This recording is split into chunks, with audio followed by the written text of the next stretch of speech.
तुम जानती हो मैं ऑस्ट्रेलिया अपनी अम्मी को मनाने गया था। हाँ, वो तो मान गई है ना।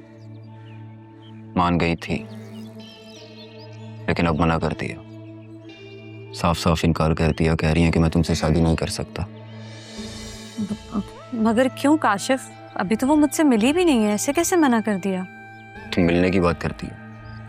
उन्होंने जिस तरह से इनकार किया ना, मुझे तो लग रहा था कि उनके दिल में मेरे लिए भी कोई जगह नहीं है। उन्हें सिर्फ अपने स्टेटस की परवाह है, मगर मेरे दिल में तुम हो सितरा, सिर्फ तुम। अब क्या होगा काशिफ, मतलब सब खत्म? कुछ खत्म नहीं हुआ। हम निकाह करेंगे, मैं और तुम। दुनिया को बाद में समझेंगे, अभी हमें हमारी मोहब्बत को बचाना है। नहीं नहीं काशिफ, ये ठीक नहीं है, क्योंकि मैंने देखा है अब्बू की पहली बीवी को। वो अपना सब कुछ, अपना खानदान, सब कुछ छोड़ कर आई थी। मेरी दादी ने उन्हें घर से निकाल दिया था, और तुम्हें पता है अब्बू कुछ भी नहीं कर सकते थे। मैं ये नहीं सब चाहती। तो तुम्हें मुझ पर बिल्कुल भी भरोसा नहीं है? तुम पे भरोसा है काशिफ, लेकिन ये जो माँ होती है ना, ये इमोशनल ब्लैकमेल करती है, बच्चों को मजबूर करती है। सितरा, कभी सोचा है तुमने, मैं और तुम एक अनजान शहर में अपना घर बनाएंगे, जहां हमें कोई जानने वाला नहीं होगा, कोई रोकने वाला नहीं होगा, कोई इमोशनल ब्लैकमेल करने वाला नहीं होगा। सिर्फ मोहब्बत होगी, सिर्फ तुम और मैं। सिद्रा, अगर तुमने इनकार किया तो मेरी माँ अपनी बहन की पागल बेटी से मेरी शादी करवा देगी, सिर्फ दौलत के लिए। और मैं तुम्हारे बगैर नहीं जी पाऊंगा। तुम मुझसे अलग होकर रह सकोगे? हाँ? ऐसा नहीं है काशिफ, लेकिन इतना आसान नहीं है, सब कैसे होगा? प्यार में वक्त नहीं देखते, सिर्फ मौका देखते हैं। यही वक्त है सिद्रा, यही लम्हा है। और अगर तुम मुझसे अलग हो गई तो अधूरी हो जाओगी। दो अधूरे लोग इस दुनिया की बेहिसी में हमेशा हमेशा के लिए खो जाएंगे। अच्छा ठीक है, मुझे सोचने के लिए थोड़ा वक्त दो। मेरा दिल तो मानता है, पर जो दिमाग है ना, वो कुछ और ही कह रहा है। मुझे डर लग रहा है इससे। खत्म हो जाएगा तुम्हारा ये डर जब तुम्हारा नाम मेरे साथ जुड़ जाएगा। तुम बस सोचो, बाकी सब मैं संभाल लूंगा, हालात को भी और तुम्हें भी।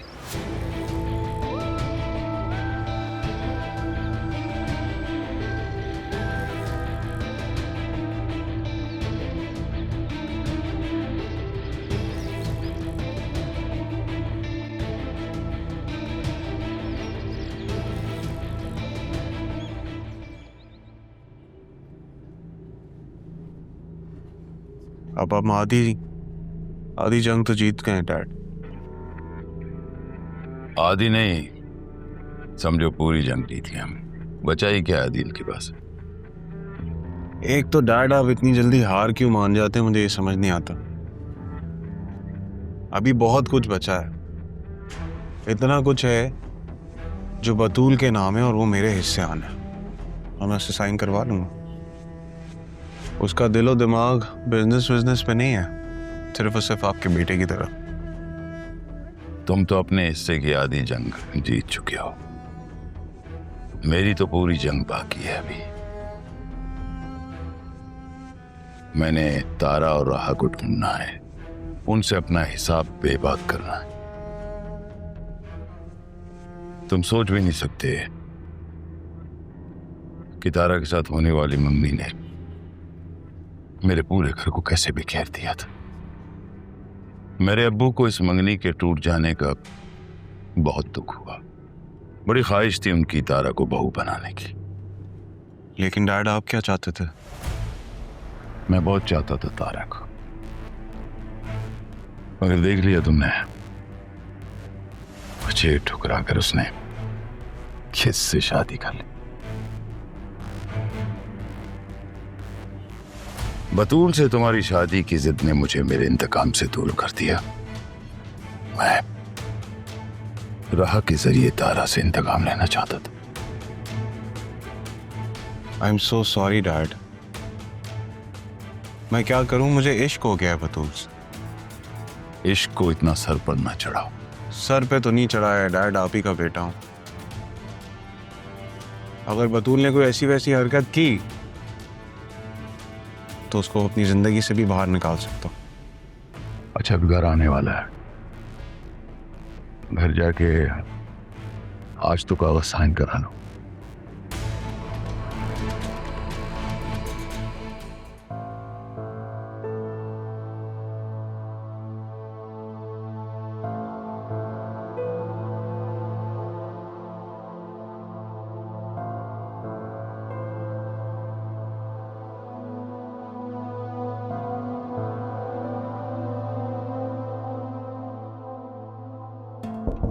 Come in.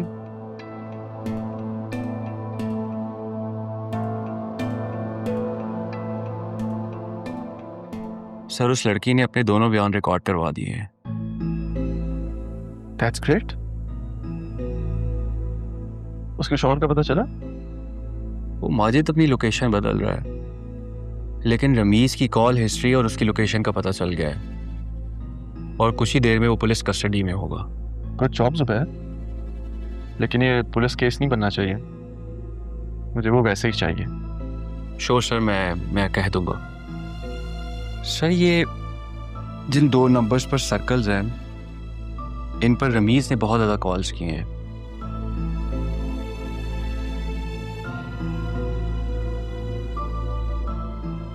ये नंबर तो इस पे सर एक नंबर उसकी बीवी खालदा का है और दूसरा हमें कॉल करनी है और उसकी रिकॉर्डिंग भी। आओ बैठो, मैं तुम्हें बताता हूँ। सुनो ज़ुबैर,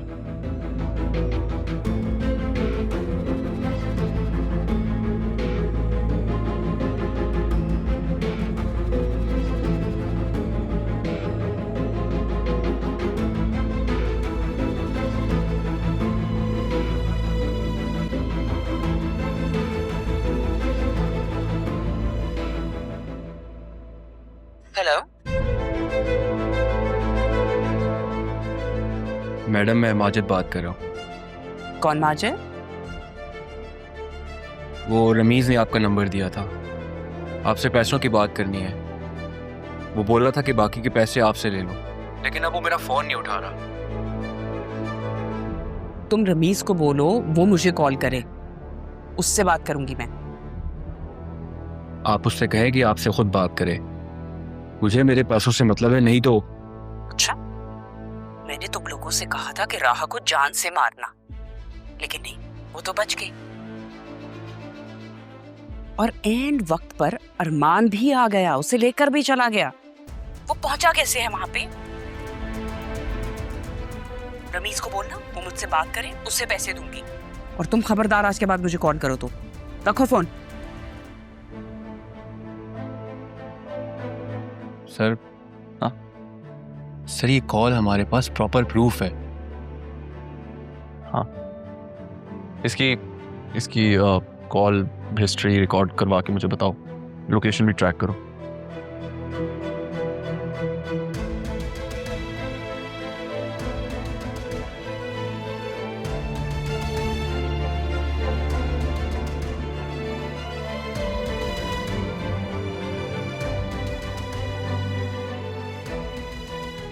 आसिया बेगम, आप इस हद तक गिर सकती थी, मैं सोच भी नहीं सकता था।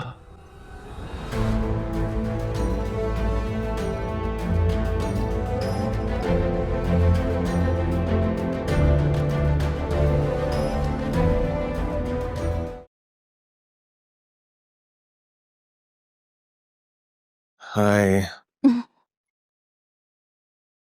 इतनी देर से आ रहे हैं आप?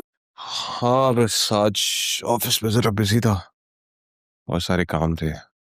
तुम्हारा दिन कैसा गुजरा? बस वही बाबा और मैं।